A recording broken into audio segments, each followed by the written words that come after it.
I'm Adora Mofor, and welcome to Living a Creative Life, where we celebrate all of you inspiring creatives who are living your best lives. An old school art form gets an update. The medium is the message. An artist finds herself in her paintings. I didn't want to be the kind of mom who said, you can do anything and not actually do that myself. Reviving a theater collective to feed souls. How do we safely tell our stories? This and more on Living a Creative Life.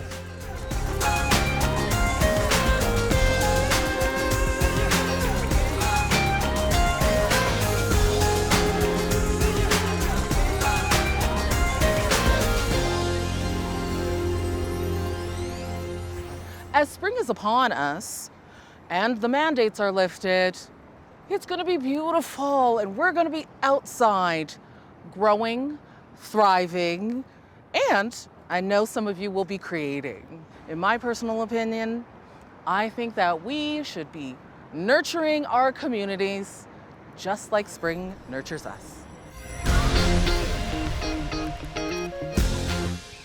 Embroidery is typically viewed as decorative, not a relevant art form, but one local artist changes that with her needle and thread exhibition. Sandra Sawatsky, thank you for being here. I tried embroidery when I did fashions in high school, and I did nothing like this. I didn't embroider up until I think it was I was over 50. Mm-hmm. And so I'm just about to turn 65. Ooh, okay. Yes. And I was at the Glenbow, and my daughter and I went to see a show of women's embroidery. They had a room called the Discovery Room where my daughter and I went in, and they allowed us to embroider. For whatever reason, this seemed really neat, and so then I took some drawings that I had, and I had still some embroidery thread that I hadn't thrown out from when I was a teenager, and I sewed a few figures, and I realized I was really good, and it was a really neat look. Silver dollar plants. This installation is called The Age of Uncertainty.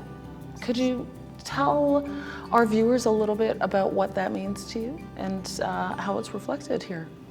I started off with this far off idea that I wanted to somehow do something that was like a book of hours, which is like illuminated manuscripts.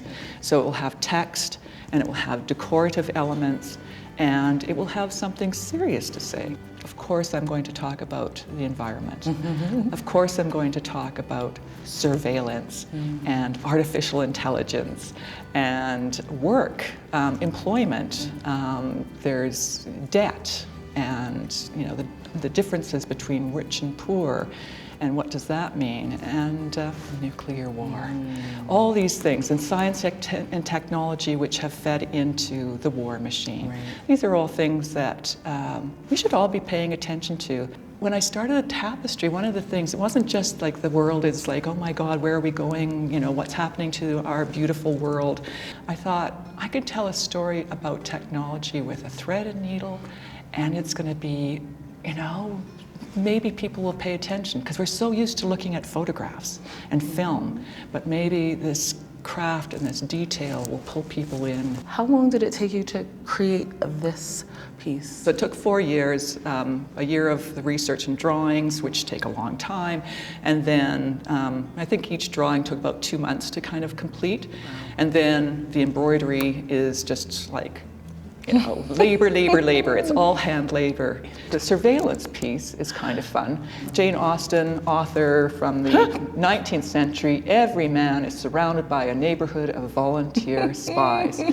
I started off with my neighborhood, that's my street, that's my daughter, photographing her plants, and then there's a little boy, but he's filming her, and then there's the neighbor watching the guy that's on his Segway, and I thought, just trying to we're all watching each other. You chose to express yourself in a way that we don't necessarily see all the time, especially in an art gallery setting. The medium is the message. So it's a women's art, and also it's an old medium, right? And one of the oldest tools, right? Thread and needle. just a few little stitches. But that's like a few letters that make words, and those words become something else. We've all become tired of the demand to pivot and adapt, but sometimes a personal choice change can save your life. I've always thought, oh, well, people become full-time artists when they retire. And I'm a mom, so no, I don't have time to be a full-time artist too. Like, there's all these things that society has told us along the way to not do. And I just thought, why not? I've been painting as my side passion for about 15 years and taking it relatively professional, where I have shows and I have sold my work, but it was really my fun thing that I like to be able to do. And I had a career in marketing and communications, especially focused in sports, for the last 20 years. And then the pandemic hit. My role in my career, it changed, working from home, all of that. And the multitasking of being on Zoom all day long was just not healthy for me. There was about a 4-month period where I didn't paint at all. Mentally, I became very unhealthy, and I've never encountered that in my life. And I did take a stress leave. I used the opportunity to get back to myself, and I was painting 4 hours a day. And there was a moment during that time where I thought to myself, I really need to figure out how to do this more, because I just felt like myself. I was being creative, I was healthy again, and it was a huge part of my recovery. I figured out a way to be able to try this full time. Everything that I've chosen over this last year has really been about how do I optimize my time and my enjoyment, but also try to keep things financially viable. And I'm a much happier mom, I'm a much happier daughter, and I think I'm a much better friend. This has been something that I think I've been building towards without even realizing it. Dream project would be to have a really big gallery show in a museum. I'm getting teary to think about this, is to think about my girls there. I didn't want to be the kind of mom who said, you can do anything that you desire, and not actually do that myself. I am happily been able to make a living out of this. It is hopefully coming up onto thriving, and I'm so glad I took a shot and really took a chance on myself. After 2 challenging years in isolation, it's time to come together for a springtime event, inspired by the Mexican traditions of Dia de los Muertos and the Equinox Vigil. Casa Mexico is a non-for-profit organization to showcase to the Canadians the Mexican culture, the Latin American heritage, and also the Spanish language. We are working with different communities, not just the Mexican community, the Latin American community. Right now we have our offices here at home at C Space Key Networks, and also we have a platform that is casamexico.ca. We are promoters, basically. We promote and we impulse and we try to put the artists in front, and we want people basically to showcase their talents and celebrate together as a community. Celebrating life is about reflecting about the 2 years of the pandemic, and we want to do a collective mourning, because probably we have mourned in isolation, and we want to have this opportunity to mourn together. And at the same time, we want to celebrate that we are alive, that we are here, and that we have a brighter future ahead of us. We are planning some cultural performances that we are going to announce on March 15. We are going to have visit to the cemeteries as well. We are planning to have some music in the cemetery. In the website, you also can find a space where you can post tributes to your loved people. Just visit celebrating-life.ca, and we hope to see you there.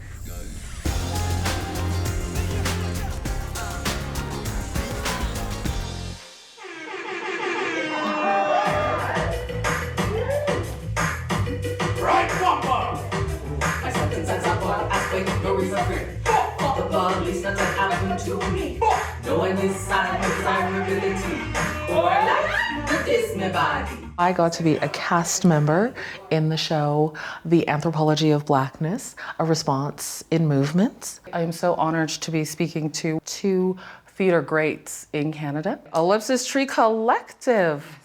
Let's talk about that a little bit. Ellipsis Tree Collective was conceived almost 12 years ago now. It was born out of this necessity to create jobs for underserved artists, particularly artists of color. It's an organization that I'm very proud of. I have no desires or designs on moving it outside of Calgary. It was born here. It needs to stay here, and there's still so much work left to do. You look a little confused. If you don't know where Jamaica is, you can search it up. Go ahead. I don't think I'd ever be able to pick between Calgary or Jamaica. I was first asked to do this. I don't think that I was aware of like the impact it would have on me. You know, it was a job, but the impact it actually has had on me as an artist has actually been profound. Theater is about community building, but it's also about healing, and it's about people expressing their true selves in a way that impacts themselves as well as the people around them. I was born on the morning of July 3rd, 1978. My earliest memories are vague and faded, but Calgary housing condo with my mom. The initial work in equity, diversity, and inclusion for a lot of organizations has been more performative and has unfortunately led to like the further tokenizing and marginalization. We can't just like insert Black artist here, but it's like what we did, right? It's like, how do we determine what the framework needs to be to safely tell our stories? Because I'm born, raised, and still living the racism dream in beautiful Calgary, Alberta. What, you know, what does it look like to share that? And then, you know, that we bring in the accessibility component and the acceptance component, and then support as well, which I think is just like such a huge, multifaceted part of this whole piece. There's more work than simply sitting there and saying, hey, we presented you, you know, because you have to be more than that. We have to find ways to find how can we merge our audiences? How can I make sure that your audience comes and we share and have an exchange, right? I don't think that always happens. What is the dream project? Oprah. Okay. This, what I'm doing right now, was what I wanted to do, was what I was going to do.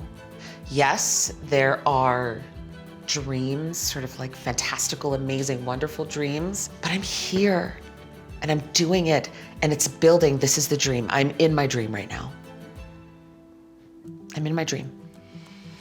I am so honored to be able to have met you at a time when Ellipsis Tree was just beginning and watch you grow and flourish. Thank you.